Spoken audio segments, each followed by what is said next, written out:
Bonjour à toutes et à tous et bienvenue sur Sens Créatif, le podcast qui explore les motivations et les stratégies des artistes de l'image. Je m'appelle Jérémy Kleiss. Je m'appelle Laurent Bazar et nous sommes passionnés par la créativité que nous considérons comme une quête initiatique. Pour nous aider à développer Sens Créatif cette année, soutenez-nous sur Patreon ou Tipeee. Cela vous donnera accès à la communauté du Patate Club, aux lives mensuels exclusifs avec des professionnels clés du milieu de l'illustration et à des tas d'autres bonus pour vous permettre d'avancer dans votre carrière d'artiste freelance. Nous soutenir, c'est contribuer à faire de Sens Créatif un podcast indépendant et une ressource incontournable pour tous les artistes de l'image francophone. Bonjour à toutes et à tous. Salut Laurent. Salut Jérémy. Aujourd'hui, on discute d'animation, de science-fiction et de transmission avec Hugo. Bienvenue. Mais avant de passer à l'interview du jour, nous aimerions remercier nos nouveaux contributeurs et contributrices sur Patreon et Tipeee. Comme d'hab, un immense merci à Roman Mendes, Tania Gandreau, Annelise Bouillet, David Emmanuel, Alice Lagarde, Anne-Bénédicte Schwebel, Étienne Pipard, Alexandrie Delobel, Emeline Bini, Aurélie Boussuge, Louise L, Florence Flotte, Nina Chassetuyer, Élise Ange-Albert, Véro Randriana, Béatrice Ménuel, Johan Chabuel, Kératine Bernard, Anouk Vigneault, Marion Coudert-de-Massy, Benoît Aupois, Pétula Rocher, Sylvie Delattre, Nelly Monnier, Laurent Duvou, Lou Bimi, Julie Bandy, Flore Cousseran, Mélanie Zezima et Grieving Cruz. Un grand merci à vous tous. Ça en fait du monde. Grave. Merci. Si vous désirez, vous qui nous écoutez et qui ne nous soutenez pas encore, si vous voulez nous aider à développer Sens Créatif et accéder aux contreparties réservées aux membres du Patate Club, rendez-vous sur www.patreon.com/senscreatifpodcast ou sur Tipeee. Ça s'écrit tipeee3e.com/sens-créatif-podcast. Vous pouvez aussi retrouver les liens dans les notes de cet épisode ou dans le chat sur Twitch. Et aujourd'hui, nous sommes très très heureux de recevoir un artiste complet, un homme aux multiples casquettes. On pourrait résumer ses activités par le mot dessinateur, mais si vous êtes un chouille exhaustif, on pourrait rajouter les mots animateur, réalisateur, illustrateur, auteur de BD, éditeur, et puis je suis sûr que j'en oublie. Bref, tout ça, mais pas que. C'est Hugo, bienvenue. Bonjour Hugo. Bonjour, merci de me recevoir. Merci à toi. Venu. On est très très content de te recevoir aujourd'hui. Tu as de nombreuses fois été réclamé par nos auditeurs et nous y voilà enfin en ce 2 mai. On peut papoter avec toi. Ensemble, on va plonger dans le vaste univers qui est le tien, un univers de science-fiction, de dystopie, d'arc-en-ciel, de lunettes, de robots et de beaucoup de dessins. Et ça tombe bien sur Sens Créatif. On aime tout ça et on va s'en donner à cœur joie. Ça va, c'est une bonne description. Qu'est-ce que t'en penses? Ça va? Ouais, ça a l'air bien, ouais. Moi, je te qualifierais de Jack of all trades. Tu vois, le couteau suisse, quoi. Vraiment capable d'aller sur finalement plein de postes différents. Tu te vois comment, Hugo, toi? Je vais là où ça m'amuse. En général, j'essaie vraiment de suivre mes envies et de me dire tiens, si je faisais ça, voilà. Quand j'ai envie de faire un truc, je me pose la question de est-ce que c'est possible, comment je peux le faire. J'essaye d'apprendre un tout petit peu de voir de quoi est constitué le métier, et puis si c'est dans mes cordes, si je sens que je peux servir à quelque chose ou je le fais en général. Mais j'aime bien aller. En fait, une fois, il y avait un professeur quand j'étais à l'ESAT à Roubaix qui m'avait dit qu'est-ce que tu veux faire dans la vie, et je lui avais dit j'aimerais être animateur, réalisateur et puis illustrateur. Il m'avait dit mais Hugo, dans la vie on peut pas tout faire, il faut choisir. Et ça m'avait marqué. Je me suis dit je vais choisir de tout faire, tout ce que j'ai envie de faire. Voilà. Et bim. Ouais. Ouais, mais c'est un truc très français, hein, j'ai l'impression, de vouloir se mettre dans des petites cases comme ça, c'est chiant. Ouais. Et toi, t'as pas mal bougé, donc du coup, t'as pu un peu voir à travers le monde. Ouais, et puis surtout, en fait, quand on est bon dans une pratique, quelle qu'elle soit, quand on a compris, quand on a passé la superficialité du médium ou de notre métier, en fait, on accède à une sorte de réflexion qui est applicable sur d'autres métiers. Et le dessin est un métier qui informe beaucoup sur beaucoup de choses, sur l'écriture, même sur l'économie, sur beaucoup de choses, parce que ça demande une assise très particulière pour arriver à un certain niveau. Et c'est vrai que tout ce que m'a appris le dessin, maintenant, je vois comment je peux le répercuter dans d'autres pratiques. Et surtout, en fait, moi, je suis devenu producteur et essentiellement parce qu'en fait, m'arrivaient des projets que je pouvais pas faire moi, et plutôt que de dire non, je vais pas les faire, j'ai décidé de monter une structure qui me permettait de basculer sur des gens dont j'aimais le travail, les travaux que je pouvais pas faire moi.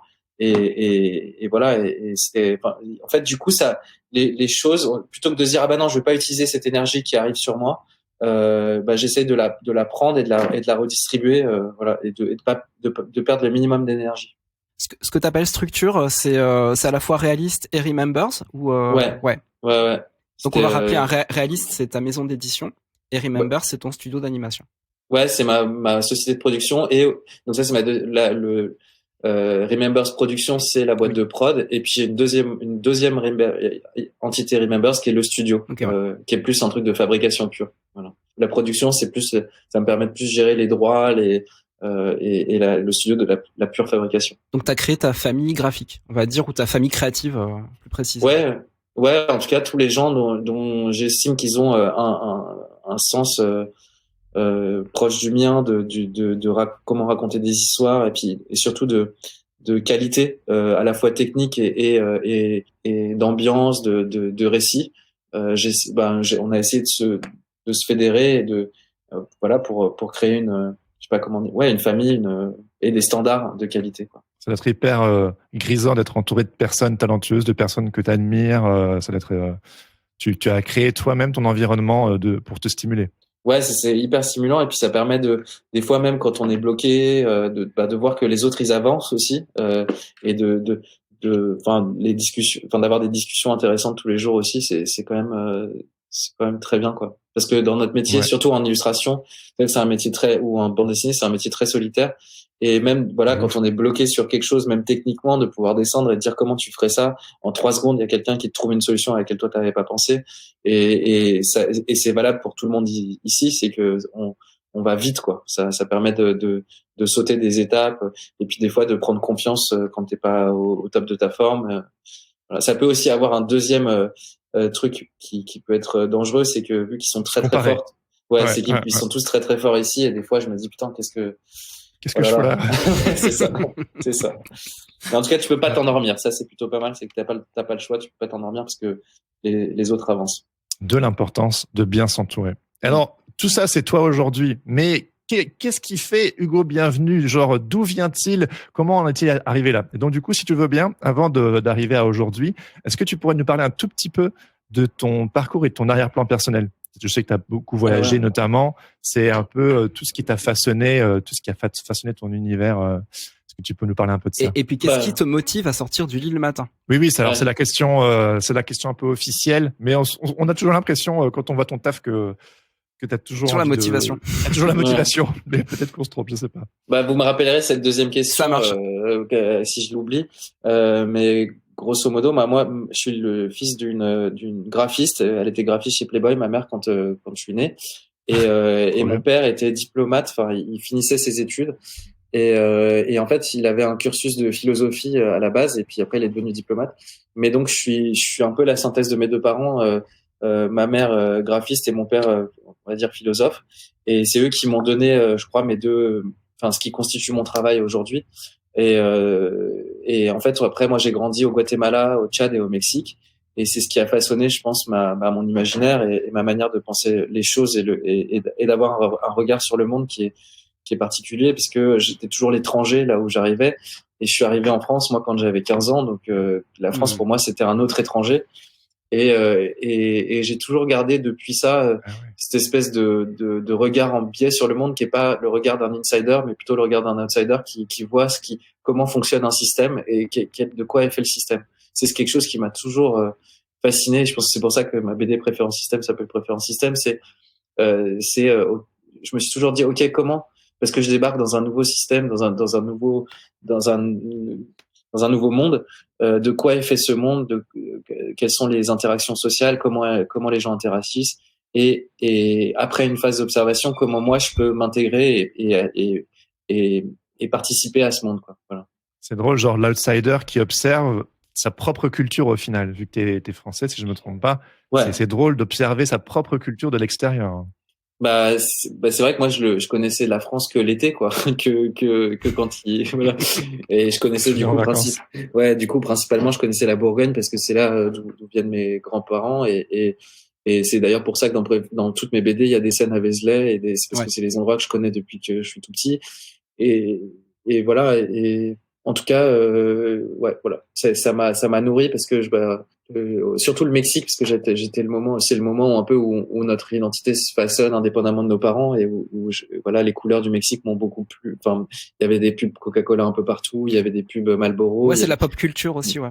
Ouais, voilà. Et cette esthétique américaine des années 50-60 qui était, je le dis souvent, mais qui proposait une idée On retrouve dans ton travail. Ouais, je sais pas comment dire, mais il y avait un idéal de vie dans ces images, et c'est vrai que c'est quelque chose qui m'a toujours parlé, et c'est pas que j'aspire à cet idéal totalement parce qu'il est fait de plein de choses, mais justement en fait maintenant ce que je fais c'est que je reproduis un peu ces images idéales en les faisant grincer, en les faisant résonner avec des choses qui ne sont pas idéales, des choses qui sont réelles, et en fait j'ai fait percuter l'idéal et la réalité, et je vois ce que ça génère comme voilà. Et du coup, je le fais dans la science-fiction pour montrer justement nos idéaux aujourd'hui, avec tout ce qu'on développe de technologie, de vivre ensemble et tout, en tirant les lignes de ce de quoi est constituée notre réalité. J'essaie de voir vers quoi elles tendent,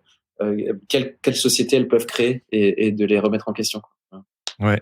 La science-fiction, bon, voilà, elle fait partie de ton taf. On pourrait revenir un peu sur ton parcours, etc. Mais tu vois, tu parles de science-fiction et il y a bien un thème qui traverse aussi tout ton boulot. Tu utilises la science-fiction, mais pour parler de transmission. Et ce thème traverse toute ton œuvre. Et je t'ai même entendu dire dans une autre interview, transmettre, c'est résister. Et est-ce que tu peux nous expliquer pourquoi? Du coup, ça répond à la deuxième question que vous m'avez posée tout à l'heure. C'est ce qui me fait me lever le matin. c'est ce truc de. Tu as bien rebondi. de transmettre et de communiquer. Et en fait, transmettre, c'est résister, c'est faire résister. En fait, la transmission, c'est faire résister des choses dans le temps.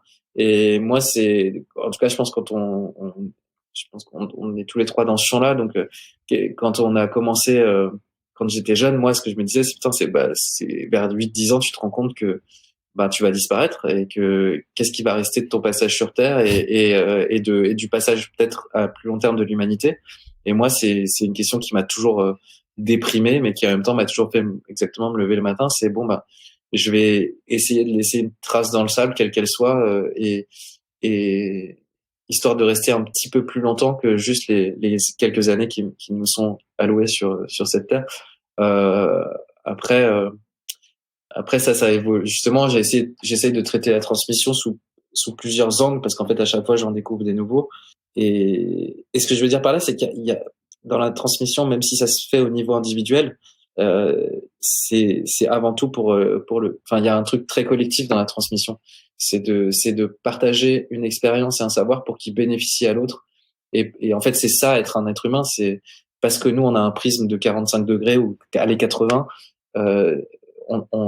Ce qui fait de nous des humains, c'est notre vision parcellaire du monde, et donc c'est de voir l'expérience des autres qui nous augmente. Et c'est pour ça que moi je pense que l'homme a soif de récits et d'images des autres et d'images du monde. Et voilà. C'est pour augmenter sa vision du monde et pour le voir de manière la plus totale possible.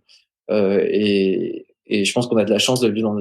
C'est à la fois une grande chance et quelque chose de terrible, mais parce qu'il faut évidemment structurer tout ça. Mais par rapport à moi, quand je suis né dans les années 90, on avait beaucoup de mal à avoir accès à des images et à des œuvres qui venaient du Japon, par exemple, et on payait très cher pour y avoir accès. Voilà, des VHS, des livres, des machins. Alors bon, aujourd'hui, on peut voir ce que fait quelqu'un à l'autre bout du monde. Donc c'est ça qui est intéressant dans la science-fiction, c'est toujours montrer il y a ce pendant qui est génial, mais regardez ce que le pendant négatif, parce qu'une chose vient toujours avec des pendants, regardez ce que peut générer le pendant négatif de cette chose géniale. Ouais, complètement. Mais c'est comme le fait, tu vois, à une certaine époque, quoi, tu partais en voyage et plus t'allais loin, plus t'étais coupé de tout. Et en réalité, maintenant, avec le Wi-Fi qui est absolument omniprésent partout, tu as même les traducteurs d'une langue à l'autre, et en temps réel, en fait, tu peux parler avec les gens. Et ça, c'est des changements qui sont un petit peu irrémédiables, quoi. C'est-à-dire qu'on pourra pas revenir en arrière de ces évolutions-là, quoi, justement. Ouais. Et pour moi, le grand danger de ça, pour moi qui suis quelqu'un qui aime les particularités culturelles, qui aime justement qu'au Mexique, d'être dans un endroit où l'architecture est différente, la manière de vivre est différente. C'est ça qu'on aime quand c'est se dépayser, quand on va ailleurs. Et que les choses soient différentes, c'est une qualité. Et c'est vrai que dans l'uniformisation, maintenant où tu vas à peu près n'importe où, tu sais que tu peux manger à McDonald's, que tu peux aller au Starbucks. Enfin voilà, ça enlève un peu de la substance. Moi, je suis contre l'uniformisation du monde. Je trouve que ce serait dommage parce que l'altérité et l'autre, c'est encore une fois quelqu'un qui peut t'augmenter par sa différence et c'est dommage voilà, l'uniformisation pour moi est un grand danger de l'humanité. Ouais, complètement. Dans cette idée de transmission et donc de résistance, en fait, tu as déjà dit également que comme il y avait une profusion maintenant de production, justement, qu'il n'y avait pas à l'époque dont tu parlais, c'est-à-dire que tout est déjà noyé avant même que ça soit qu'on puisse l'atteindre, en fait. Ouais, du coup, en fait, c'est souvent je compare ça à la carte du restaurant. Quand il y a beaucoup trop de plats au resto, tu sais pas quoi choisir et souvent c'est un mauvais signe.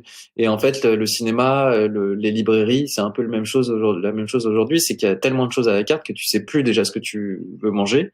Et puis les choses aussi du coup sont en compétition et puis ils se partagent un gâteau qui a pas grandi parce que on va dire que les lecteurs, les spectateurs ont voilà, même si tous les jours on gagne des millions d'humains sur Terre, voilà, il y a pas non plus, c'est pas, ça va pas aussi vite que la création de contenu. Et donc avant, il y avait des producteurs, des éditeurs dont le rôle était justement de faire le tamis, de dire ça va résister, ça doit exister, c'est machin. Et le travail aujourd'hui, il y a quelques éditeurs, il y a quelques producteurs qui le font, mais c'est vrai qu'il y a et aussi il y a eu un deuxième phénomène qui s'est opéré et moi j'ai fait partie de ce phénomène-là. Quand j'ai créé ma première société de production, j'étais à peu près persuadé qu'il fallait que les niches étaient importantes et qu'il fallait aussi produire pour des niches. Donc je veux pas dire j'ai participé aussi à ça. Mais le problème des niches, c'est que elles ont tendance à communiquer sur elles-mêmes et à elles-mêmes et d'émettre des messages à elles-mêmes. Et alors que en fait, moi j'en reviens un peu, si j'aime les grands récits universels parce qu'en fait ils s'adressent à tout le monde et c'est quelque chose que je dis dans Préférence Système, mais le récit universel part du particulier, part de la précision, de quelque chose de très précis, de très intime, et c'est ça qui en fait est universel, parce qu'on est tous constitués de ces choses très précises. Et ce qui est bizarre, c'est que maintenant, en fait, on a retourné le truc, on part de l'universel pour aller vers quelque chose de très exclusif et du coup de très clivant et qu'on ne peut pas partager. Et donc ça, c'est une question sur l'époque qui me chagrine pas mal. Ouais. On rappelle un petit peu. Qu'est-ce que t'en penses justement ce côté un peu plus. Pardon. Non, vas-y. Non, je voulais juste rappeler de quoi parlait Préférence Système en fait, tout simplement. C'est en fait ce récit nous emmène dans un futur dystopique où on a un souci par rapport aux archives, c'est-à-dire vraiment les archives numériques qui ont pris une ampleur comme tu disais. Hein, c'est un petit peu le risque que ça arrive. Et on suit en fait l'histoire d'un archiviste qui décide lui de son côté de sauver des pièces créatives, des pièces d'art pour pouvoir les transmettre plus tard. 2001 Odyssée de l'espace. Voilà, par exemple. Et on est devant justement cette problématique de se dire à un moment il y aura tellement de produits qu'on saura plus les archiver, on saura plus les différencier. Il faudra faire du tri parce que comme tu disais, on va arriver à un niveau de stockage qui empêchera peut-être de tout garder et surtout de tout transmettre. Ouais, et en fait on voit là l'énergie commence à coûter très cher aussi et puis les centres de stockage c'est hyper énergivore. Et d'ailleurs, il y a eu un truc un peu, on dit pas combien ça pèse, combien ça coûte un mail envoyé. Et à l'époque, on envoyait une lettre, on savait que ça représentait tant de grammes de papier et tout. Et on voit que finalement, un mail est beaucoup plus polluant qu'une lettre, quoi. Et puis on voit les coupes budgétaires, elles se font surtout sur la culture dans les États, et sauf que les États sont les garants de notre mémoire physique, de notre mémoire patrimoniale. Et par exemple, on n'a qu'à aller à la Bibliothèque nationale et leur poser des questions sur quels sont leurs coûts de préservation de l'existant, et on voit que c'est très compliqué, ça coûte énormément d'argent et s'il y a plus d'argent, c'est la première chose qui part. Donc voilà. Et surtout moi, c'est pour ça que je me suis dit préférence système. C'est pour ça que je suis allé sur le récit, c'est que je me suis dit tout le monde a déjà expérimenté cet acte de devoir enlever des choses de son ordi parce qu'on n'avait plus de place et qu'il fallait que. Et donc on a tous dans notre chair perdu des photos qu'on regrette, des films qu'on aurait bien aimé garder, des je sais pas, genre ça. Et ça m'est arrivé cette semaine. Et du coup, ça pour moi c'était un bon signe, c'est quand ça touche à la fois à l'intime et au général, c'est que t'as quelque chose quoi. Tu peux traiter la question.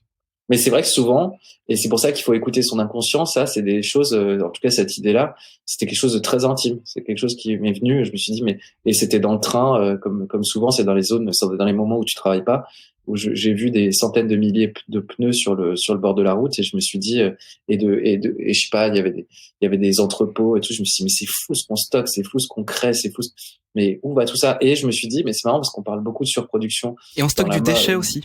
Ouais, de tout, parce que en fait les choses génèrent du déchet après.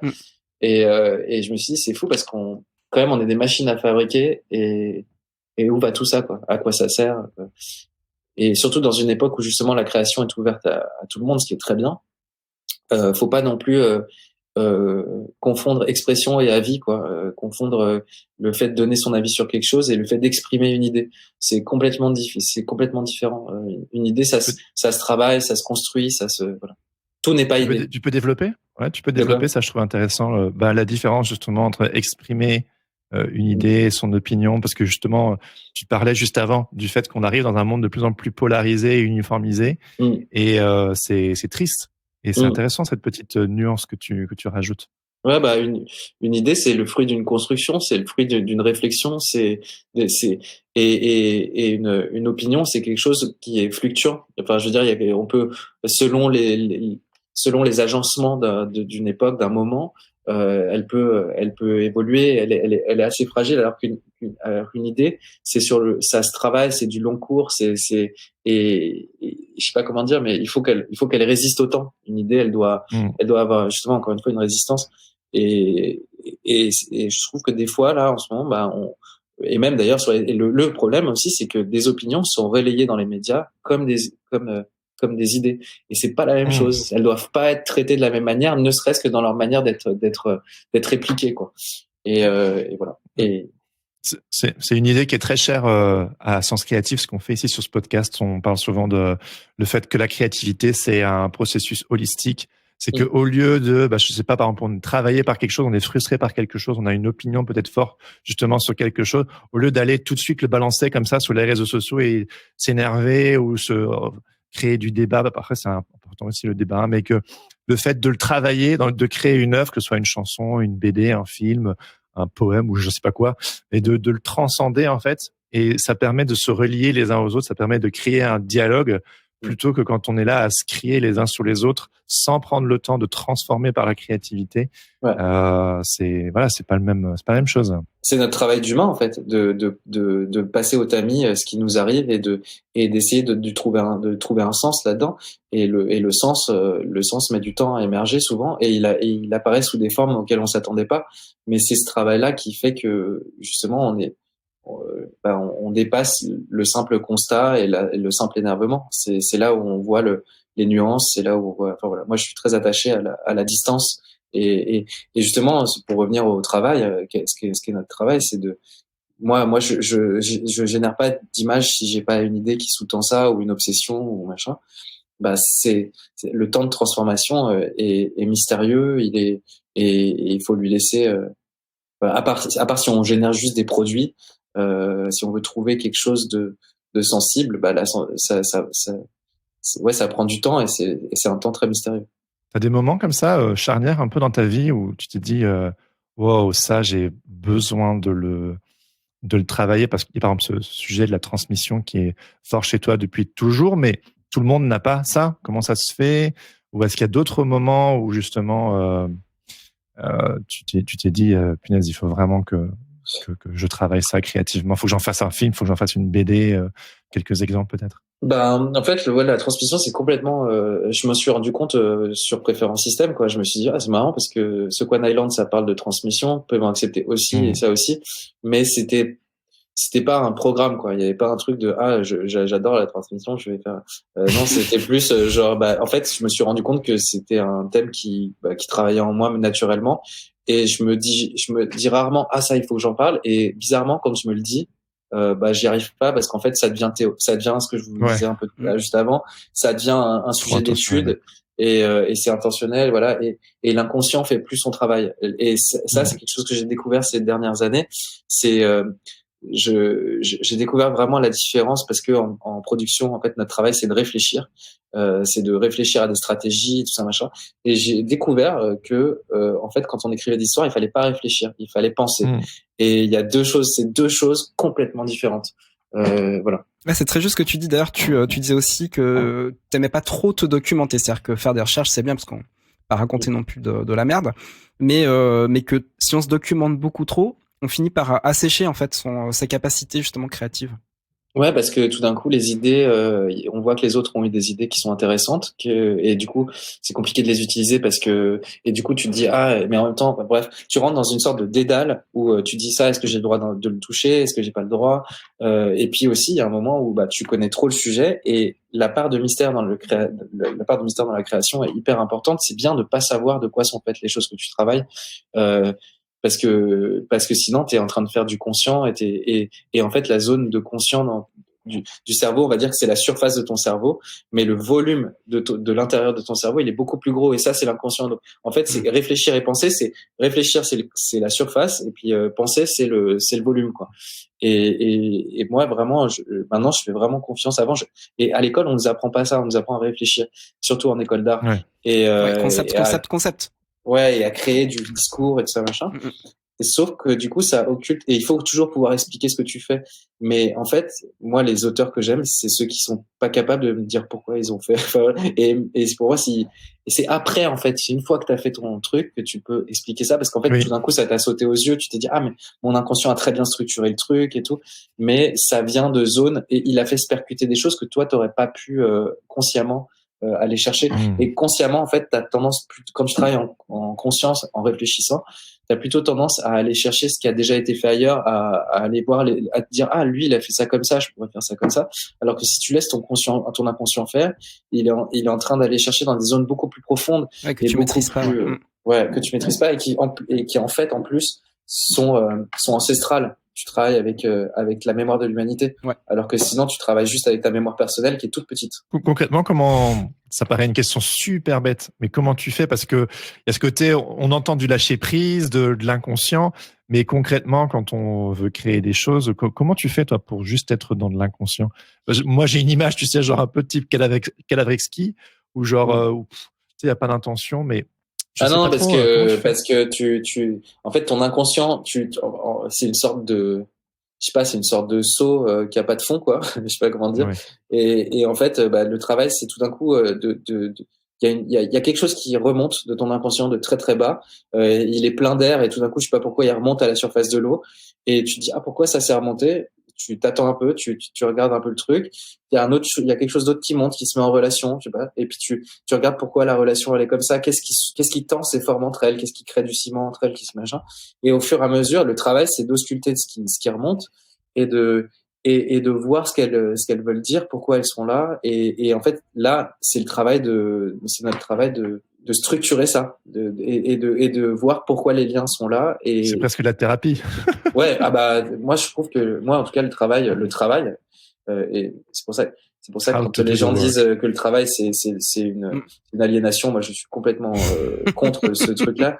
Le travail, moi, c'est ce qui me libère de mon état de vivant, quoi. C'est-à-dire que sinon, si je travaille pas, j'ai l'impression, je pense juste au fait que je vais mourir dans pas longtemps et que tout va mal et tout ça. Alors que le travail, c'est un moyen d'avoir un contrôle sur mon esprit, sur ma vie, et en fait, même moi, j'ai fait d'autres boulots avant quand j'étais étudiant, je vendais des chaussures. Dans tous les boulots, si tu le fais bien, si tu le fais précisément avec intention, et en fait tu apprends des choses et quel que soit le boulot, vraiment.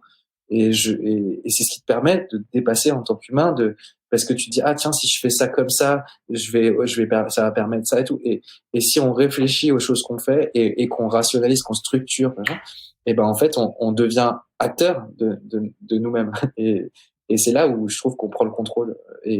Enfin, pour moi, voilà, le travail, c'est avoir un contrôle sur le chaos qui est l'existence, quoi, et l'univers. Oula. Ah non, c'est ça. Nous, on a une petite théorie, c'est jouer le jeu du sans enjeu. Où je t'ai piqué tes mots, Laurent. Non, peut-être. mais c'est très bien, vas-y, développe. Vas-y, Jérémy. Non, c'est ta théorie, c'est ta théorie. C'est Laurent, le Master of Chaos. Ah, c'est pas une théorie, c'est-à-dire que c'est un lâcher prise que je conscientise tout simplement.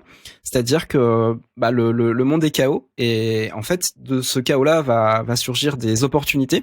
Et en fait le truc c'est d'être attentif, c'est ce que tu disais Hugo, c'est que en fait si on est attentif aux signaux, on peut capter ces choses qui viennent de nulle part, hein. Tu vois l'inspiration, on pourrait faire tout un débat sur d'où vient l'inspiration.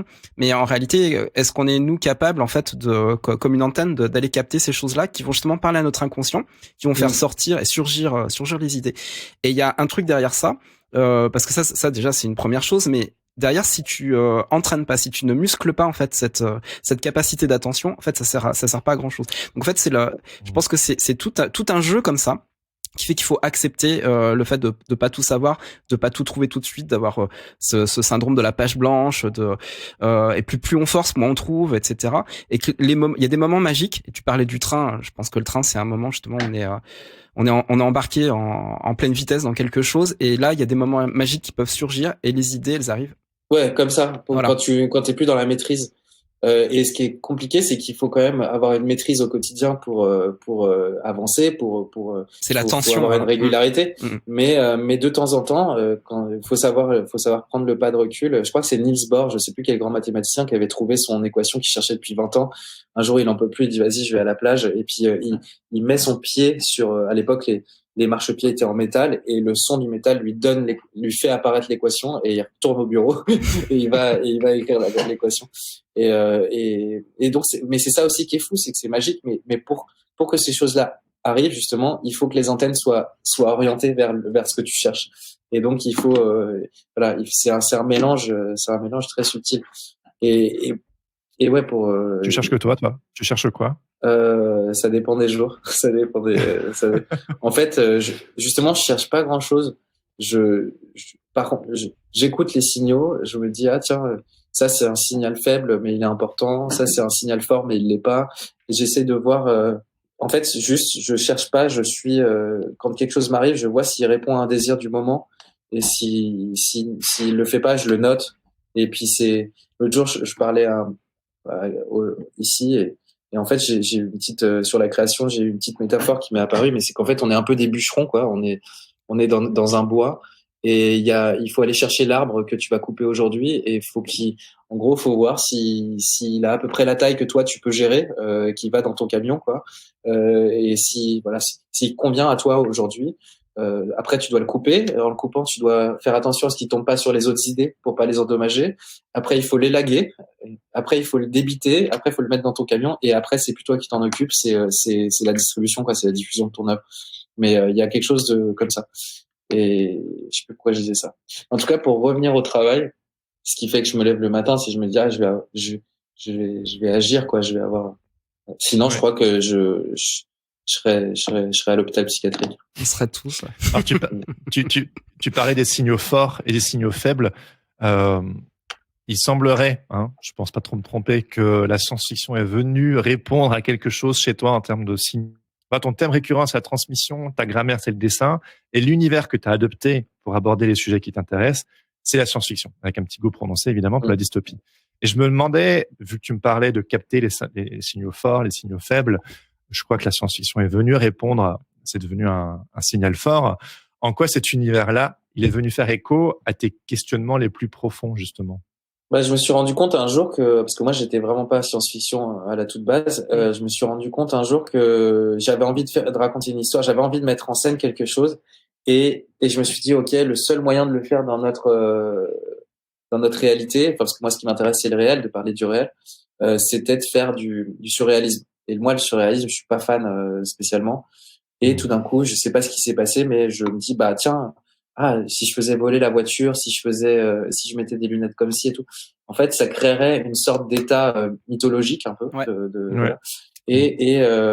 Et en fait, ce qui est marrant en faisant de la diversion comme ça, c'est que ça axe exactement sur le sujet que tu veux traiter, et ça crée en fait, ça permet de créer des métaphores, des figures qui simplifient un petit peu pour que tu puisses déployer quelque chose de complexe en dessous. Alors que sinon, tu pars d'une complexité qui arrive souvent à quelque chose de très simple, très simplifié.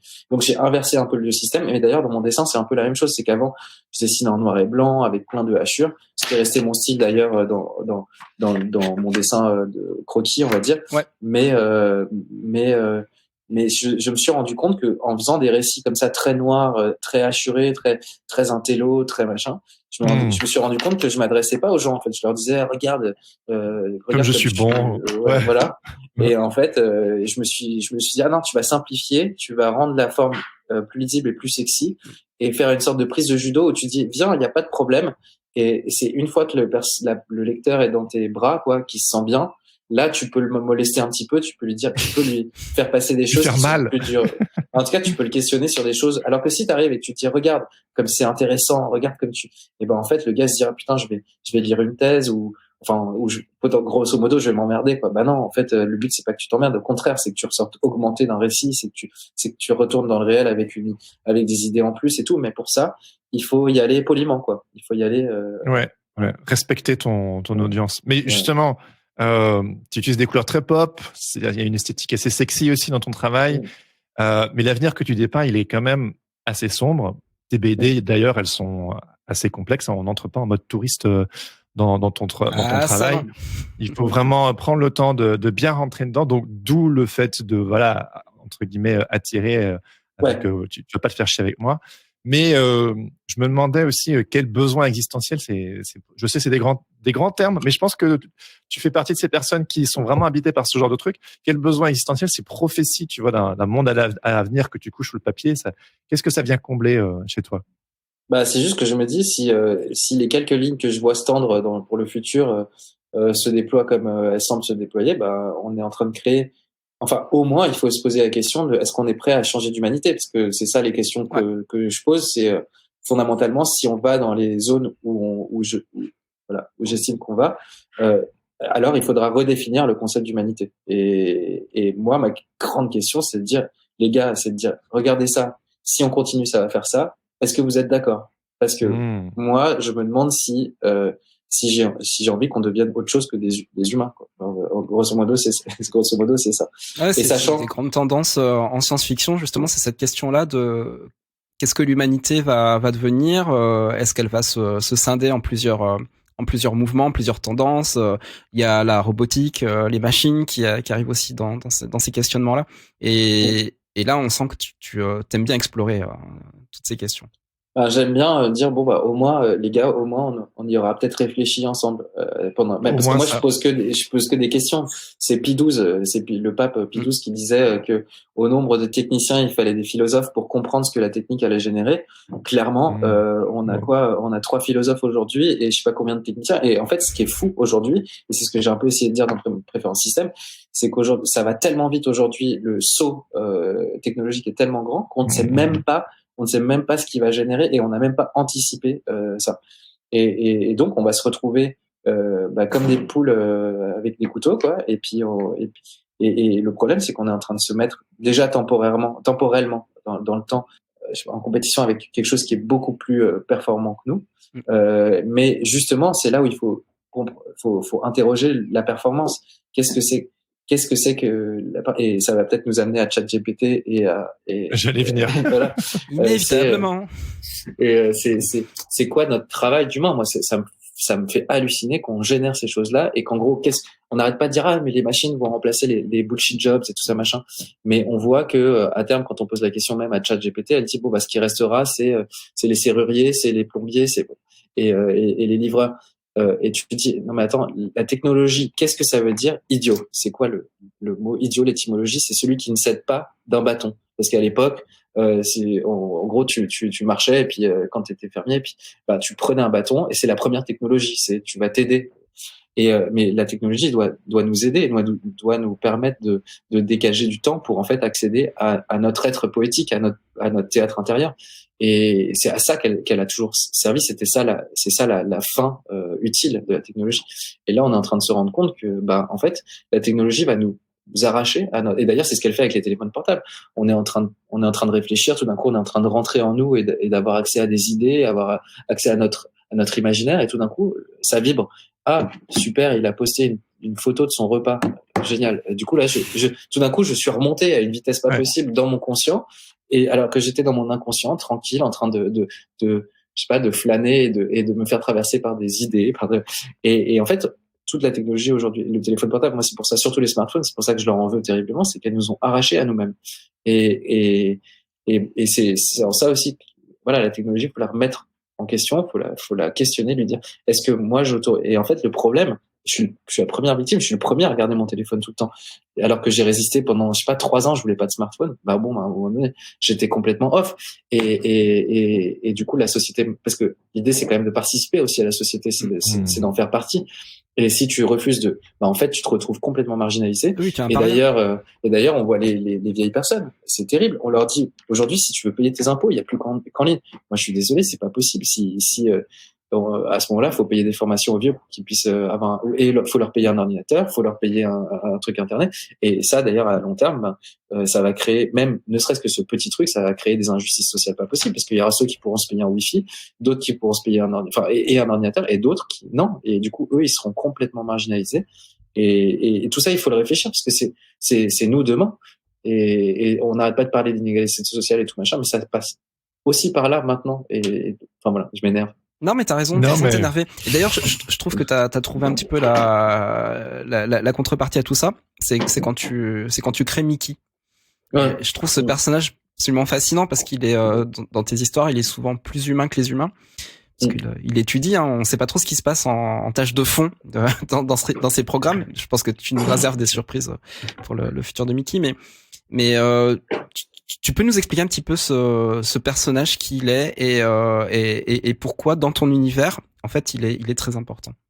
En fait, Mickey, quand je l'ai trouvé, je l'ai trouvé à l'occasion d'un clip. En fait, c'était Antoine Cogut qui m'avait fait la musique de mon film de fin d'études au Gobelin, et puis je lui avais dit, écoute, un jour je te ferai un clip et pour te remercier. Et puis quelques années plus tard, 8 ans, je crois, il sort un album, et puis là je me dis bon, je vais lui faire quelque chose.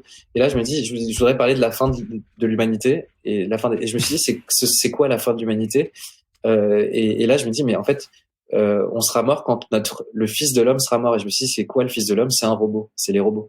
Et donc j'ai mis en scène la mort du fils de l'homme, du dernier robot. Et donc c'est comme ça qu'est né Mickey. Et après, je me suis mis à l'interroger. Et je me suis rendu compte que ce personnage me permettait très simplement, en fait, de faire ce que je faisais naturellement, c'est-à-dire de regarder le monde avec un recul, de manière assez neutre, sans avoir d'a priori, sans avoir de préjugés, et d'être le plus objectif possible. Et en fait, il me permettait de dire à mes personnages des choses objectives qui sont jamais agréables à entendre, qui sont toujours assez violentes, parce qu'en fait, les humains, et ça j'en parle dans PMO Accepté, mais on passe notre temps à se créer des petits mensonges pour être opérationnel. C'est le principe de l'humanité. On ment, on se met des... Pour échapper à la peur. Voilà, exactement.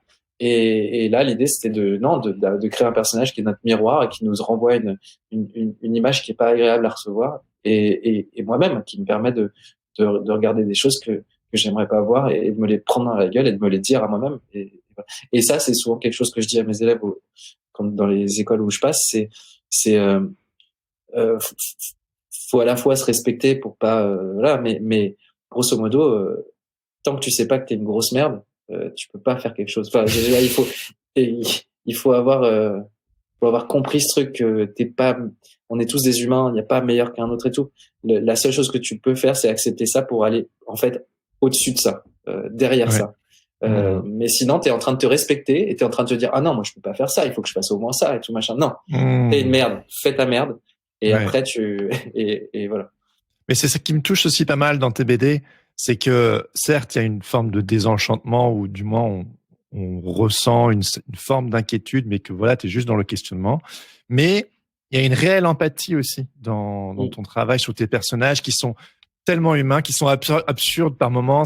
Ils sont parfois vraiment dégueulasses. Et pourtant, il y a quelque chose de touchant. Et puis, ils fonctionnent comme un miroir de nos propres paradoxes, quoi. On se regarde, on se dit, si on a un minimum honnête avec nous-mêmes, on se dit, mais en fait, je suis peut-être pas l'homme le plus riche du monde comme dans Total, mais Mais j'ai des réflexes. Oui, voilà, c'est ça. On s'y retrouve en fait. Et c'est moi, c'est un ça miroir aussi. pas très reluisant que tu nous renvoies. C'est qu'il y a tous en nous un ou une grosse dégueulasse, un ou une ange, ou enfin, voilà, on est des êtres pluriels en fait. En nous, il y a, et c'est cet éternel combat du bien et du mal que tout le monde doit mener dans sa vie. Et c'est juste que nier le mal en nous, et surtout dans les récits, nier le mal dans ces personnages, c'est en fait lui donner une place, lui céder le monde en fait. Et moi j'aime bien créer des personnages qui se battent contre eux-mêmes, qui sont face. Moi mes personnages ils sont toujours face aux horreurs qui sont, et ils doivent se démerder avec ça et essayer d'être les meilleures versions d'eux-mêmes. Et Yves par exemple, c'est une sorte de héros parce qu'il va sauver quelque chose, mais au fond c'est quelqu'un de très égoïste aussi, qui impose à quelqu'un d'autre qui est sa femme quelque chose qu'elle a pas voulu. Elle par ailleurs, c'est un personnage que j'aime beaucoup parce que à mon sens elle est le robot avant l'heure. C'est quelqu'un qui réagit que à des impulses extérieurs, et donc elle nous ressemble beaucoup en réalité. Et je pense que c'est le personnage qui me ressemble le plus, quoi. C'est moi quand je l'ai écrit, je me disais, moi, je suis cette personne devant un ordinateur toute la journée qui répond à des commandes, à des machins. Et elle m'intéresse. C'est presque le personnage qui m'a le plus intéressé parce je me sentais à ce moment-là, je sentais que je détenais pas mon destin entre mes mains, que ce que je faisais était le fruit souvent d'impulses extérieurs, et qu'il fallait absolument reprendre la main.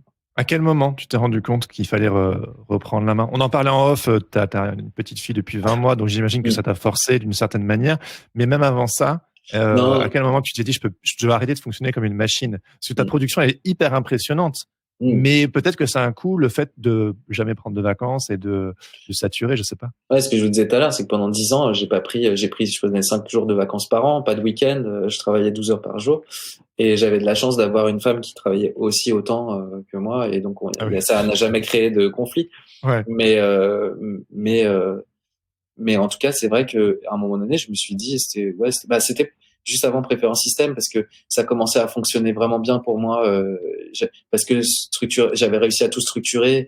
Mais je me rendais compte que je produisais beaucoup, et Préférence Système, c'est aussi le fruit de ça, c'est de me dire, mais attends, mais qu'est-ce que tu produis beaucoup trop, quoi. Et si tout le monde fait ça, ben ça fait quoi? Enfin, parce qu'à chaque fois c'est ça, c'est même c'est pour ça souvent que je parle du particulier, du général. Mais toi tu jettes ton papier à côté de la poubelle, ça revient sur ce que je dis. Je produis beaucoup, donc est-ce que les autres, si tout le monde fait ça, qu'est-ce que ça donne? Si je jette mon papier à côté de la poubelle, moi c'est pas très grave, lui c'est pas très grave. Mais si on est 100 000, bon bah il y a que des, enfin voilà. Et en fait à chaque fois que j'ai un comportement où je fais quelque chose en me disant, ah mais ça répliquer à l'infini, qu'est-ce que ça donne, et enfin voilà. Et en fait moi je pense souvent comme ça, je me dis, si tout le monde fait ça, c'est la merde. Donc c'est comme ça que moi j'ajuste mon comportement et ma manière de bosser ici avec les autres, c'est d'essayer d'être toujours de remettre ça dans une échelle générale et de voir comment ça résiste.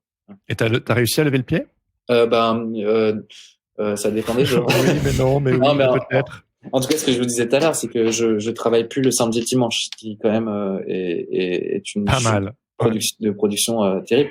Mais bon, après, maintenant avec la maison d'édition, on publie entre 3 et 5 livres par an. Le studio, on fait je sais pas combien de clips par an, de courts-métrages, de pubs, et puis là on développe mon film. Donc, non, je pas dire que j'ai freiné, mais c'est juste que j'organise peut-être mieux. C'est raisonné, quoi. C'est plus organisé. Même si avant, non, en fait, je pense que 2019, ça a été une année, je sais même pas comment j'ai fait. Quand tu regardes tout ce que j'ai fait en 2019, je comprends même pas, moi, humainement, comment c'était possible. Et aujourd'hui, je sais que j'arrive à faire énormément de choses, mais c'est vrai que et puis parce que aussi, je suis accaparé par un gros projet qui prend beaucoup de temps et qui est aussi une sorte de, tant que je l'ai pas fait, tant que je l'ai pas fini, on va dire, c'est 80% de mon temps. Mais voilà. Tu travailles 80% de ton temps sur ce gros projet? Ouais, et 20%, je fais tout le reste, je fais tout, la boîte. C'est là où je voulais revenir sur le travail. Désolé, je fais une digression. C'est que, par exemple, moi, on n'arrête pas de dire le métier le plus nul du monde. Tout le monde dit, c'est comptable. Et en fait, c'est pour ça que je voulais dire, quand tu trouves quelque chose dans un domaine, c'est qu'en fait, moi, la comptabilité, et ça peut nous rapprocher aussi de Total, tout ça. C'est que moi, je pensais que c'était un métier vraiment chiant, machin. Et puis, quand t'as une boîte, t'es obligé de faire la comptabilité. Parce que sinon, même, voilà. Et donc, et là, tout d'un coup, quand tu rentres dans la précision de ce métier, parce que tu commences à t'intéresser à parler à ton comptable pour voir pourquoi tout d'un coup je me retrouve avec autant de trucs et tout machin, et de charges. Et là, en fait, tu te rends compte un truc magnifique, c'est qu'un chiffre, ça s'interprète. Et là, tout d'un coup, ça devient de la poésie. Et tout d'un coup, tu commences à comprendre que ce métier a un intérêt même poétique. Et enfin bref, voilà, c'était juste pour dire. Non, mais t'as tout dit. Tous les métiers, c'est ça. Quand tu rentres dans la précision, il y a toujours une poétique, même dans le langage qui est lié à un métier. Il y a toujours un langage très précis. Voilà. Et moi, ne serait-ce que pour le langage que génère un métier, je trouve ça intéressant. La semaine dernière, mon comptable, il m'a présenté mon bilan, le bilan comptable. Il m'a dit, attention, avant de vomir, je vais quand même vous expliquer un petit peu, justement, comment on interprète les chiffres. Et c'était génial parce que j'ai vraiment appris énormément de choses et un petit peu comme tu viens de dire, Hugo, c'est assez incroyable. En fait, lui, c'est pas juste des sommes, quoi. Il y a quelque chose derrière qui dit aussi qui on est et comment on peut faire, quoi. Ouais. Mais ce qui me marque dans ce que tu dis aussi, Hugo, c'est d'où l'importance de la précision. Tu l'as dit. Et donc, du coup, que si on veut se lancer dans un craft, un médium, un travail, un métier, que sais-je, quel que soit le projet, d'ailleurs, c'est pas obligé que ce soit du boulot. Exactement. La précision, c'est donner ses lettres de noblesse à ce qu'on fait quelque part. C'est de pas faire les choses à moitié. C'est de les faire avec amour, avec passion et de se donner pleinement. Que si on fait la chose un petit peu à moitié, le résultat sera peut-être à moitié. Ouais, c'est clair. Et et puis c'est la répétition d'un geste. En fait, c'est l'acquisition d'un geste. C'est de réflexe. C'est de réflexe. Ouais, c'est le craft. Ouais. Donc, tu disais juste avant que tu consacres. C'est étonnant, c'est inspirant. 80% de ton temps sur un gros projet qui, je crois, est un projet personnel, et 20% sur tes projets. Le studio, l'édition, etc. Je pense que beaucoup de gens rêveraient de pouvoir consacrer 80% de leur temps à un projet de cœur et 20% juste pour faire rentrer des ronds. Mais est-ce que tu peux nous parler de c'est quoi ce 80% et c'est quoi les 20%? Mais ouais, c'est vrai qu'avant, quand je suis sorti de l'école, je m'étais toujours dit, allez, faut s'obliger un petit peu, parce que je vais gagner ma vie et je vais le faire. À l'époque, je me disais 90% de ton temps, tu gagnes ta vie, et mais tu alloues 10% quoi qu'il arrive. C'est pour ça que je prenais pas de vacances, quoi qu'il arrive. Et en fait, au début, la première année, c'était 10%. Et puis, ce travail a généré, en fait, c'est toujours ces 10%-là qui ont le plus de valeur. Et ces 10%-là, l'année d'après, sont devenus 20. Après, c'est devenu 30. Et en fait, après, c'est justement, t'apprends à structurer mieux et machin. Et maintenant, on va dire que j'ai structuré la chose de manière à pouvoir passer 80% sur ce projet-là. Et on va voir comment ça se déroule après. C'est un film, c'est un long métrage qui s'appelle Arco, et c'est un film familial, une utopie heureuse, parce que justement j'en avais marre des dystopies qui nous condamnent, et je pense que comme les récits des années 50 à 80, enfin même à aujourd'hui, de science-fiction, nous condamnent à une mort certaine et dans les pires conditions, je me demande et en fait on voit que c'est en train de se dérouler, je me demande si c'est pas à notre tour, à nous tous, de faire des prophéties réalistes, hein, pas des choses, pas des utopies, pas des trucs, mais de faire le récit d'un monde viable et où le désir, la beauté subsistent, et pour qu'il advienne à son tour, quoi. Voilà. Je trouve que c'est hyper touchant parce que souvent, même les films qui sont encensés, les films d'auteur, les trucs vraiment genre où là c'est un grand film, il y a vraiment ce truc qui est une sorte de photographie ou genre un truc un peu cynique, un peu qui pose des questions, et c'est important de ce que c'est aujourd'hui. Puis à côté de ça, t'as des blockbusters ou les films juste pour se divertir, mais et puis toi, il y a vraiment ce truc de je veux faire un grand film, mais qui apporte quelque part un regard. C'est une prophétie positive. C'est quelque chose de beau, quoi. Ouais, enfin c'est bateau dit comme ça. Ah oui, mais bon, je trouve que c'est très réducteur de le dire comme ça, mais je trouve ça hyper trop chouette quand je regarde toute ta production et que là, tu veux vraiment travailler à fond pour créer un long métrage qui nous en met plein la vue sur quelque chose de voici un avenir meilleur qui serait éventuellement possible. Je trouve c'est hyper touchant. Bah, et puis c'est aussi parce que j'ai une petite fille aussi entre-temps et que je me suis dit, mais en fait, qu'est-ce qui va, si elle lit mes livres, là, grosso modo, elle va se dire, mais bon, bah, il a passé sa vie à critiquer, Ouais. ou à dire, ah, machin.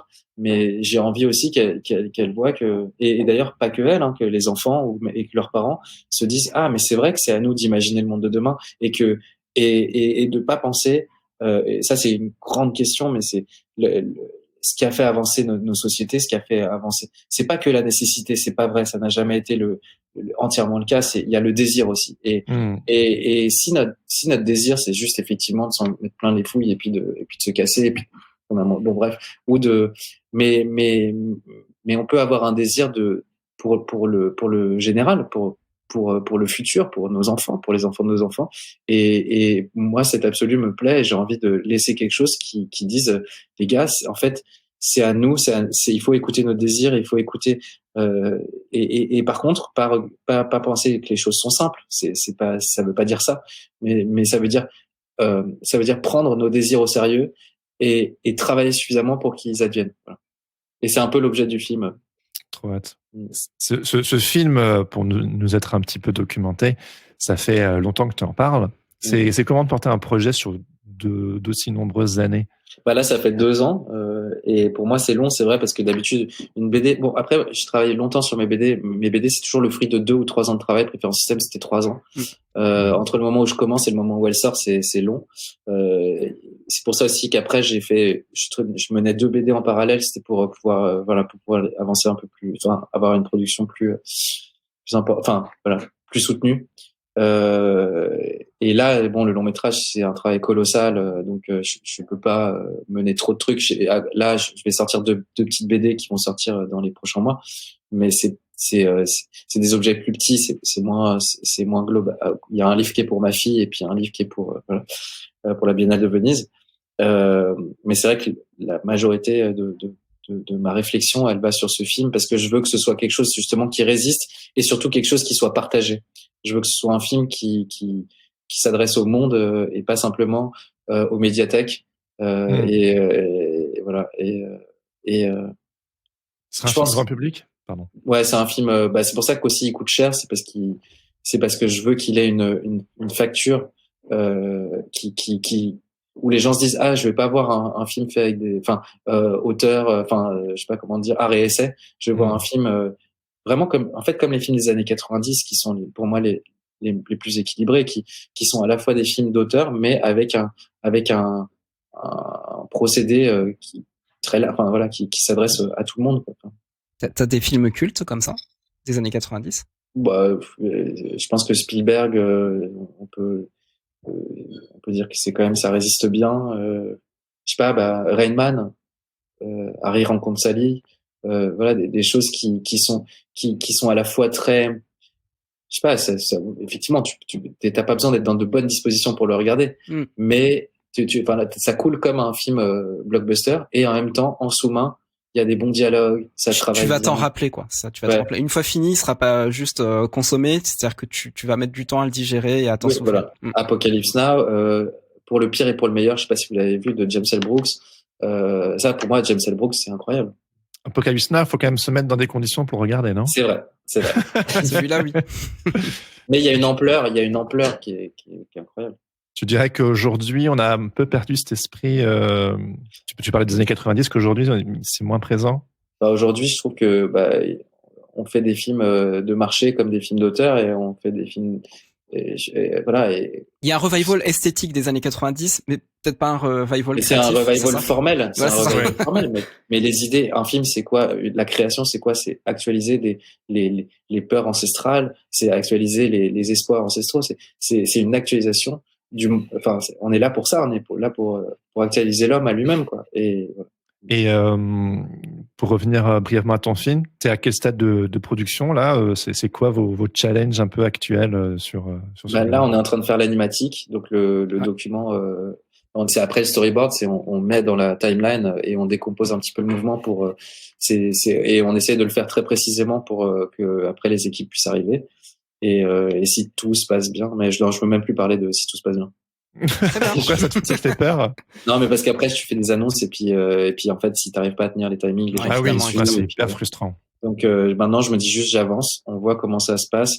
Et puis encore une fois, vu que c'est un film assez ambitieux techniquement, bah, et qui nécessite une tenue formelle particulière, qui est plus voilà, bah, parce que c'est pas non plus une industrie. Je veux pas faire un film industriel. Moi, comme dans mes BD, on sent la main, on sent le. C'est ce que j'allais te demander. Ouais. Et parce que bon, on peut pas échapper au fait de se dire tiens, ça me fait penser à Ghibli quand on voit le trailer ou le teaser d'Arco. Et on sent en fait cet amour du geste en fait dans les dessins qui sont animés justement.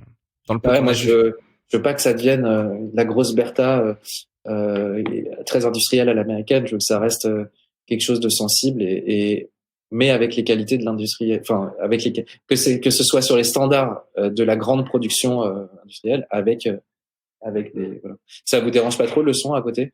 On n'entend pas rien. du tout. Okay. Ça marche, ça passe crème. Sinon je vais leur dire parce que c'est l'heure il y a la cantine juste à côté.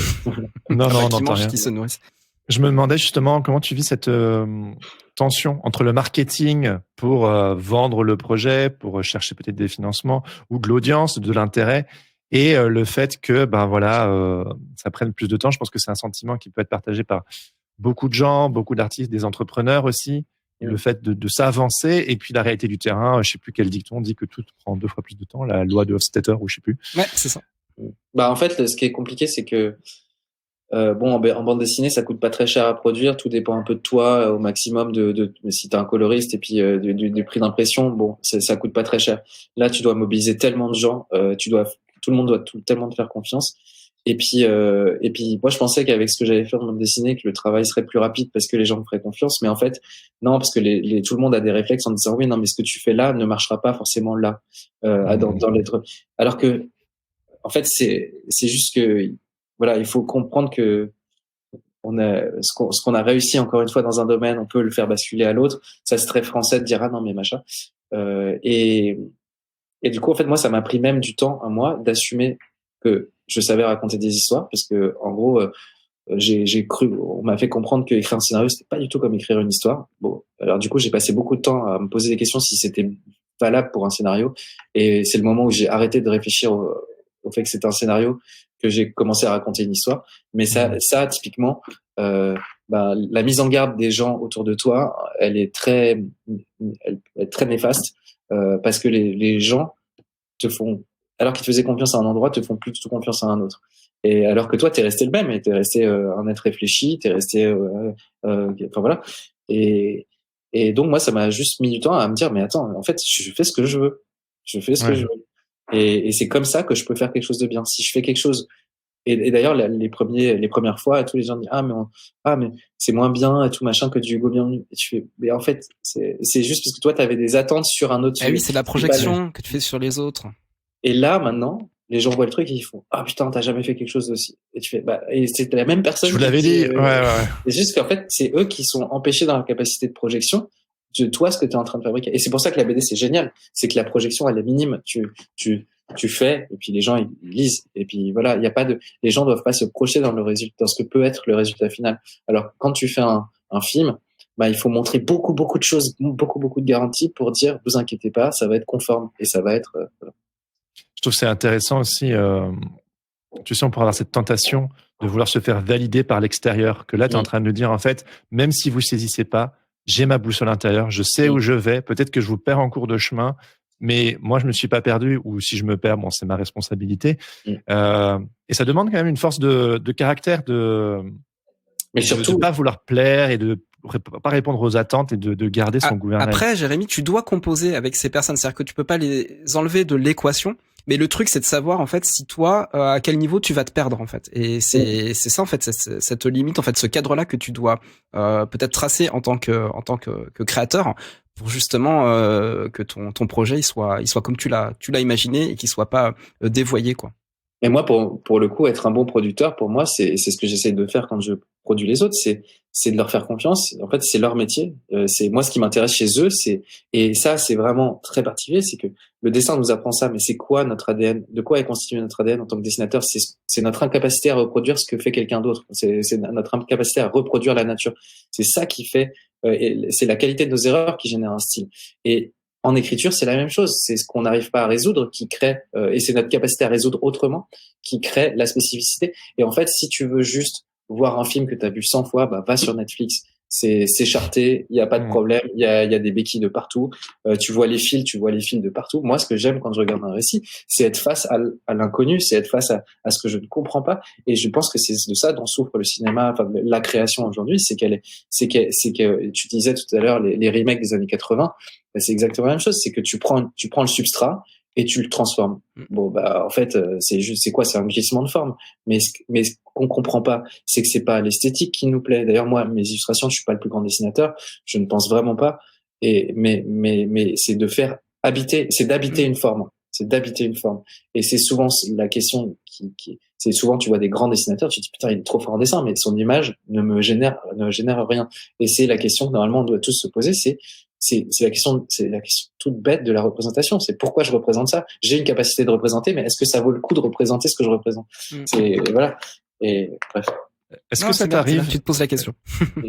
Est-ce que ça t'arrive des lecteurs ou des fans qui te questionnent en te disant, mais toi, qu'est-ce que t'en penses vraiment? Tu sais, tu montres des choses, tu fais des constats, la puissance de l'art, c'est d'évoquer des choses sans être entièrement clair. Mais est-ce que tu as parfois des personnes frustrées qui se disent, mais Hugo, bienvenue, il pense quoi vraiment? C'est quoi ses opinions, pour revenir sur le début de l'interview? Là, quand on voit certains de ces personnages, ouais, c'est sûr.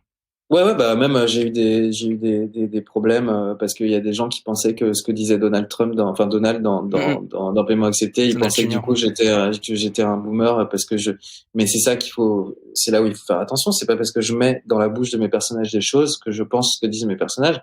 Par contre, j'ai entendu des choses, je côtoie des gens dans le réel, je côtoie des humains, et en fait l'humanité est faite de ces gens-là aussi, et moi ce qui m'intéresse, c'est témoigner du détail d'humanité aujourd'hui, et dire que cette personne n'existe pas aujourd'hui, ça n'est pas vrai. C'est créer un mensonge, c'est créer une fiction qui est pire que de le montrer, que de dire ce personnage existe, et regardez, peut-être qu'il n'est pas que ça, peut-être qu'il y a de la rédemption chez cette personne, peut-être que c'est encore une fois ce que je disais tout à l'heure, que on contient le pire et le meilleur, mais il faut le faire exister les deux, pour que, enfin, en tout cas, moi, ce que j'aime, c'est les récits où le pire et le meilleur existent, pour qu'en fait, ce soit au spectateur de se situer, et globalement, tous les spectateurs se situent du côté du bien, parce qu'on est fait comme ça, et on se positionne, et à part, je connais pas de grands méchants qui se disent, ah ben moi, je voudrais trop être comme lui. Je sais pas.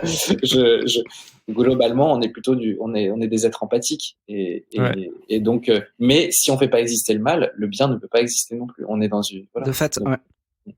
Donc moi, j'essaye de faire confiance aux spectateurs, et des fois, il y a des gens qui me disent, ah mais voilà, c'était une interview, je sais plus où en gros l'intervieweur me dit, mais on comprend pas, avec Total, t'es quelqu'un de droite et tout. Et je lui dis, bah si vous avez pensé ça, si vous avez pensé ça, c'est que je pense qu'il y a un biais de lecture, quoi, parce que une projection chez vous, ouais. Ouais, parce que moi, relisez là.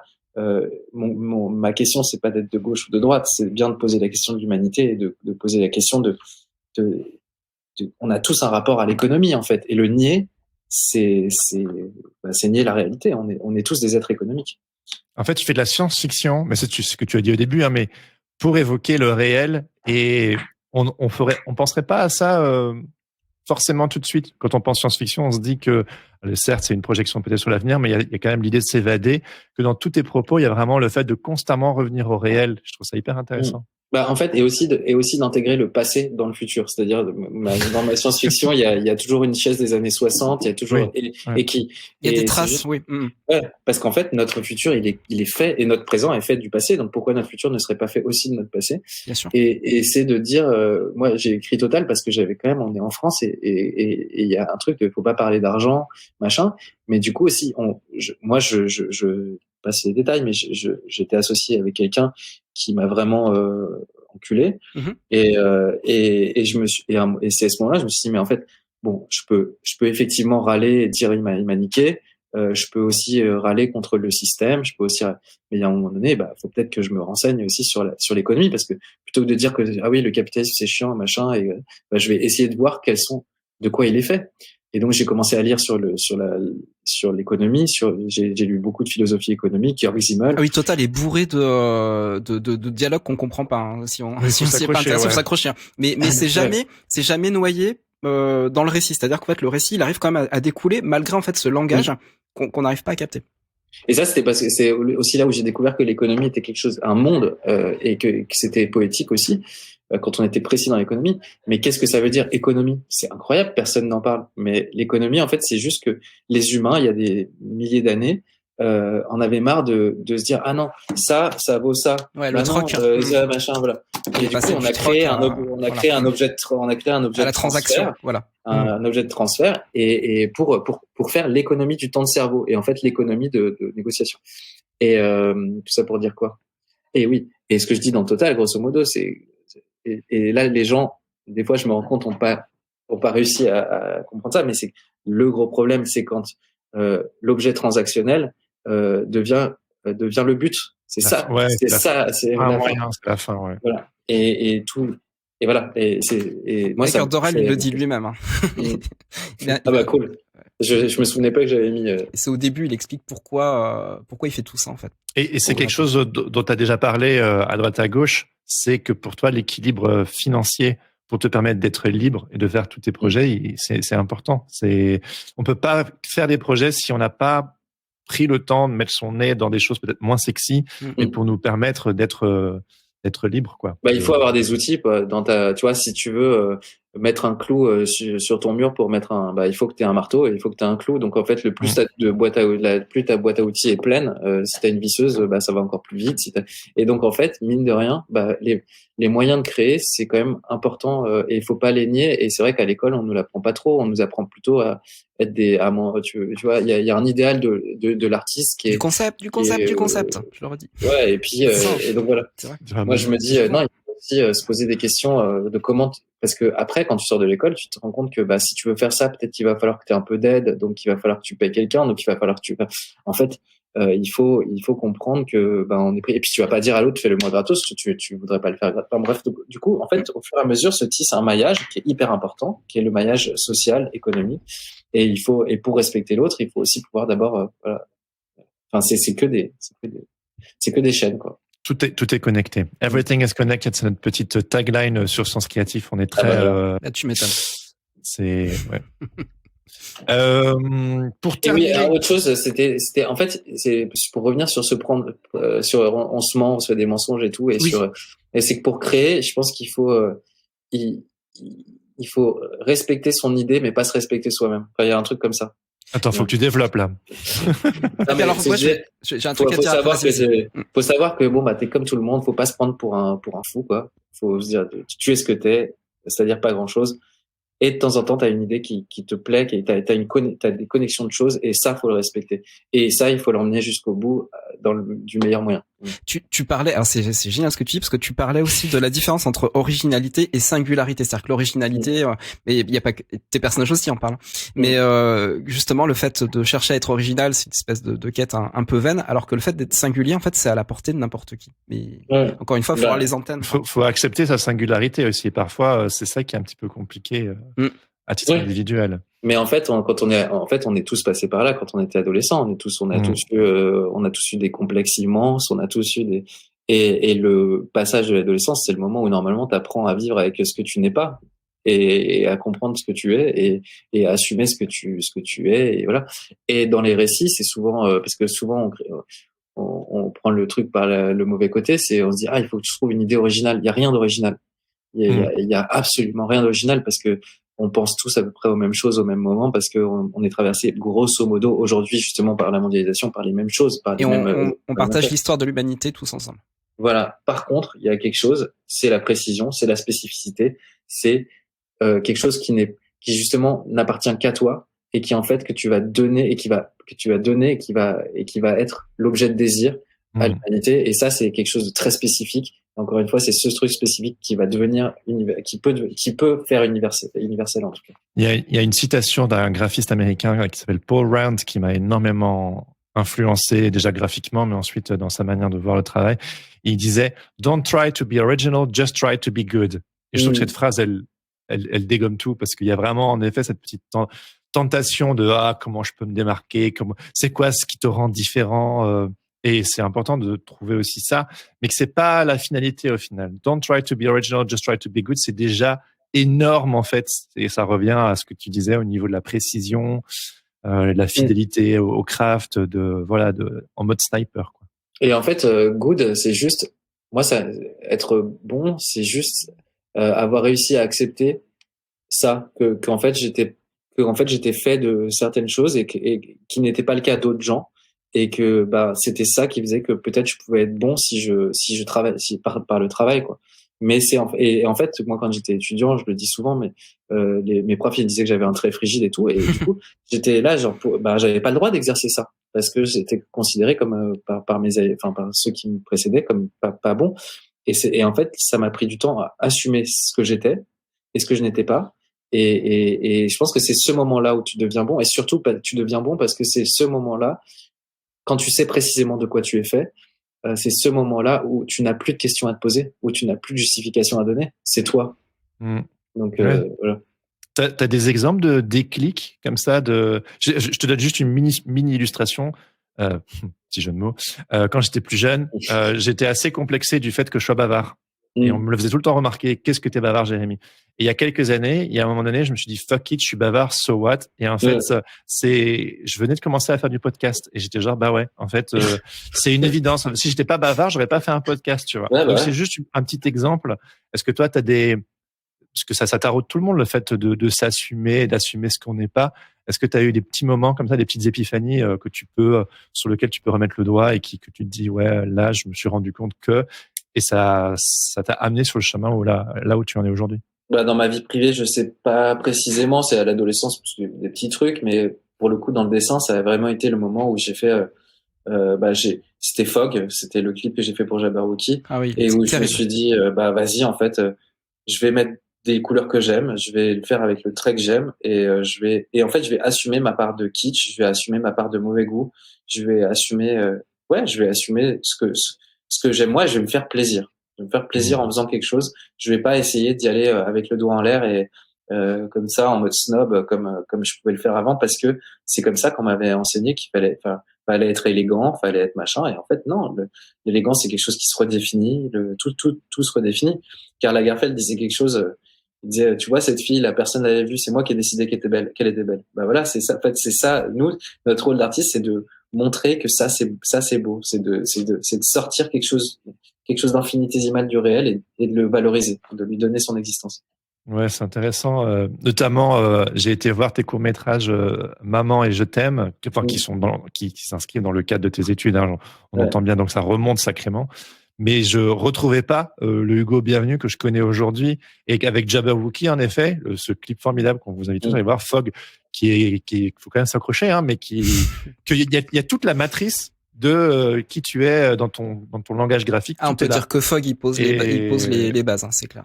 Enfin, c'est en tout cas mon impression. Mais tu vois, ça faisait déjà 4 ans que j'étais sorti de l'école, mais ça m'a pris du temps parce que ça m'a pris du temps de me débarrasser d'avoir le droit de faire les choses. J'avais l'impression de pas avoir le droit de faire. C'est super important ce que tu dis. Ouais, super important. C'est vrai que voilà, c'est les valoches en fait qu'on nous colle sur le dos qui sont pas les nôtres, et que du coup il faut apprendre à s'en défaire pour justement devenir qui on est vraiment, quoi. Ouais. Après c'est peut-être aussi ça, je vois des fois le rôle de nos enseignants, peut-être que moi ils m'ont tellement frustré qu'ils m'ont permis ça, je sais pas, il doit y avoir quelque chose de bénéfique là-dedans. Ça fait partie de l'inconscient, ouais, totalement, c'est ça. On a toujours besoin de se révolter contre quelqu'un, et mieux vaut se révolter au final contre ses profs, quoi, parce que quelque part ça génère la frustration chez l'étudiant pour qu'il donne tout. Ouais, c'est clair. Après moi c'est vrai que quand je suis prof, j'essaie de faire l'inverse, j'essaie plutôt de valoriser, de leur dire tout est possible, mais donnez-vous les moyens, quoi. Ouais, ah oui, c'est hyper clé. Oui, c'est vrai, tu enseignes aussi. Oui, tu fais toute la boucle de la transmission finalement. Donc, c'est vrai, c'est vrai. Oui, bah, évidemment, bien sûr. Tout est lié. Alors sur la petite note un peu plus légère de fin d'entretien, qu'est-ce que je raconte? Interview, discussion, très très intéressante d'ailleurs. Tu as annoncé il y a quelques jours sur Instagram que tu as terminé ta prochaine bande dessinée intitulée Le Journal de Mickey. Vu que je suis tellement familier, j'ai été obligé pour préparer cette vidéo de me familiariser à mort avec ton travail. Bon, Mickey pour moi c'est le robot. Et puis après, je me suis dit Journal de Mickey, mais c'est Journal de Mickey. Enfin, il y a un petit jeu là, et qui sonne comme une évidence. Et voilà, est-ce que tu peux un petit peu nous en parler, vu que c'est un petit peu, ça vient tout juste, tu viens tout juste de le finir. Bah alors en fait, le journal de Mickey à la base, je voulais vraiment faire un journal avec plein d'autres gens. J'avais un peu lancé le projet chez Realis, je voulais faire un petit journal tout petit, tout carré. Et sauf que chez Realis, on n'a pas une économie, et donc j'avais dit aux gens, si ça vous dit de venir jouer, et puis on redistribuera les ventes. Mais tous les copains et tous les gens qui sont ici ont été extrêmement bookés depuis 1 an et demi. Et donc on n'a pas eu le temps de le faire. Et en fait, le titre me plaisait bien. Et Jean-Luc Fromental m'a appelé il y a un peu moins d'1 an, mais en me disant voilà, c'est les 20 ans de Noël graphique et j'aimerais faire un cadeau aux gens qui nous suivent et aux gens qui achètent nos livres. Et donc pour 2 livres de Noël achetés, on offrira le journal de Mickey enfin on offrira un livre que je te commande en gros. Et moi je lui ai dit écoute, je sais pas du coup, je savais pas du tout quoi raconter, et puis il fallait faire 40 pages en gros. Et donc je voyais pas. Et puis ma fille avait 1 an et j'arrivais que à la dessiner elle. Et puis je prenais des notes sur j'essaie d'être papa. Et je lui dis écoute, ça m'intéresserait de faire un livre sur les 20 ans de Noël pour ma fille quand elle aura 20 ans quoi. Donc c'est une sorte de et en plus j'ai utilisé ses dessins à elle dans le livre qui vont venir voilà. Donc c'est un livre un peu à 4 mains avec ma fille qui a 20 mois et j'ai essayé de faire une sorte de somme de ce qu'elle m'a déjà appris, de ce qu'on, voilà. C'est un livre très, très doux. Là, ça s'annonce très beau, ouais. Puis ça touche à l'intime aussi. Ouais, à l'intime. Et justement, je me suis rendu compte, parce qu'au début, je me suis dit, putain, ça va concerner personne, ma relation avec ma fille. Et en fait, je me suis rendu compte encore une fois que justement, le précis mène au général. Et en fait, je parle que de l'humanité. Ça parle que encore une fois, de la transmission et pour le coup, de la transmission, là, qui va dans l'autre sens. En fait, c'est que ce dont on se rend compte, c'est que, ce petit être qui vient du cosmos nous renseigne beaucoup plus sur nous-mêmes que nous sur lui, quoi. Enfin, voilà. Et donc, c'est la reconfiguration d'un robot par un petit bébé. Génial. Tout est lié. On passe aux questions, Jérémy? Ouais, c'est ça. Hugo est encore avec nous dans quelques minutes. Donc, si vous avez des questions brûlantes, n'hésitez pas à les poser dans le chat. J'avoue que j'avais pas l'œil sur le chat de trop. Donc, si vous avez posé des super questions, copiez-coller et reposez-les right now. Et puis, on en avait de côté. Ouais, tout à fait. On en a une. Alors, on a une question de Kevin de Neuchâtel qui dit « Comment fait-il pour gérer son temps entre le studio d'animation, ses illustrations pour la presse, ses projets de bande dessinée et son travail d'éditeur chez les éditions réalistes, ses enfants, sa femme, et toujours être aussi créatif? À part le clonage, je ne vois pas. » C'est pour ça aussi que j'avais créé le clone, que Kurt se clonait dans la deuxième partie de la vidéo. Très honnêtement, des fois, ce que je disais tout à l'heure, c'est en 2019, je sais pas comment j'ai fait. Je comprends pas. Je comprends pas. Et sinon, juste, j'essaye de prendre des choses dans l'ordre et surtout, et je crois que c'est ça ce que je disais sur le désir et c'est qu'en fait, je fais les choses quand je sens qu'il faut que je les fasse. J'essaie pas trop de les forcer. Quand je force, en général, je vais très lentement. Donc, en fait, j'attends que le besoin soit là. Et donc, c'est souvent, je fais pas les choses parce qu'on me demande de les faire ou parce que je dois les faire. Je les fais parce que le moment est venu de les faire. Voilà. Parce que pour moi, il y a un truc qui s'est débloqué et je sais que là, je peux le faire en très rapidement. Alors que si je le force, ça va me prendre beaucoup de temps. Donc, en fait, j'attends. Par exemple, préférence système, je le faisais en même temps que plein d'autres trucs. Mais il y a plein de moments où je savais que j'avais un peu de temps, mais j'y arrivais pas. Donc, j'attendais juste d'avoir l'envie et d'avoir, voilà. Ça demande j'ai l'impression, une grande connaissance de soi et d'autodiscipline parce que il pourrait y avoir une tendance, notamment chez moi, par exemple, du devoir. Tu sais, même ce côté un peu capitaliste il faut que chaque minute serve à quelque chose. Et là, j'ai du temps, je serais censé avancer là-dessus, même si je le sens pas.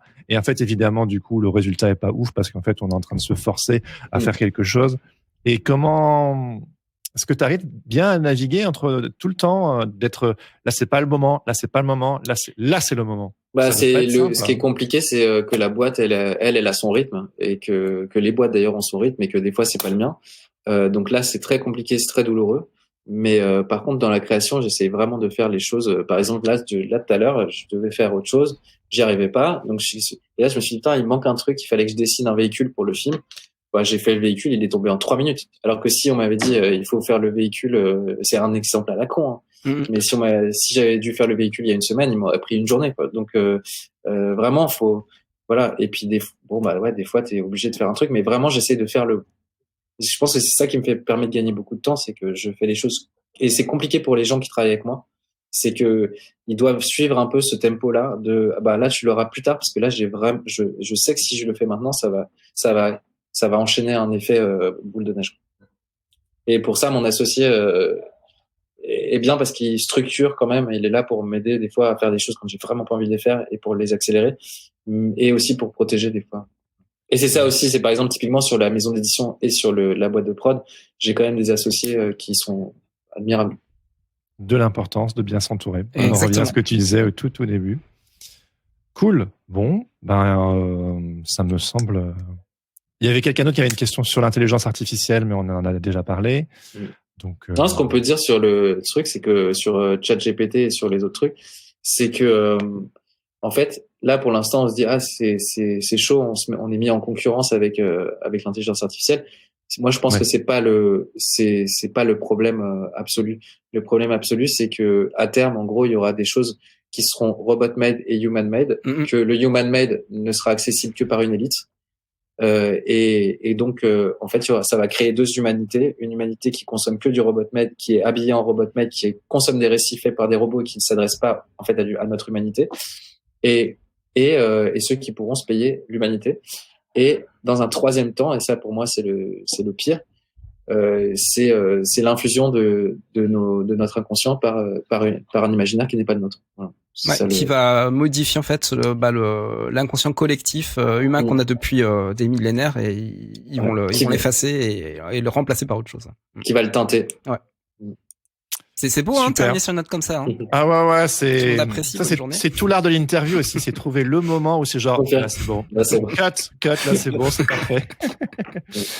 Un grand merci, Hugo. Non, merci à vous. C'est top. On a quand même des personnes dans le chat qui nous ont dit que c'était un des meilleurs, si pas le meilleur de Sens Créatif. Ils étaient scotchés, quoi. Vraiment. Donc, merci. C'est aussi tout l'art du ping-pong, tu vois, genre les sujets. On savait que les sujets que tu aimais bien aborder, c'était un peu notre cam. Et donc du coup, merci d'avoir été avec nous aujourd'hui. Merci à vous encore. C'est bien qu'il existe des endroits comme ça. Avec grand plaisir.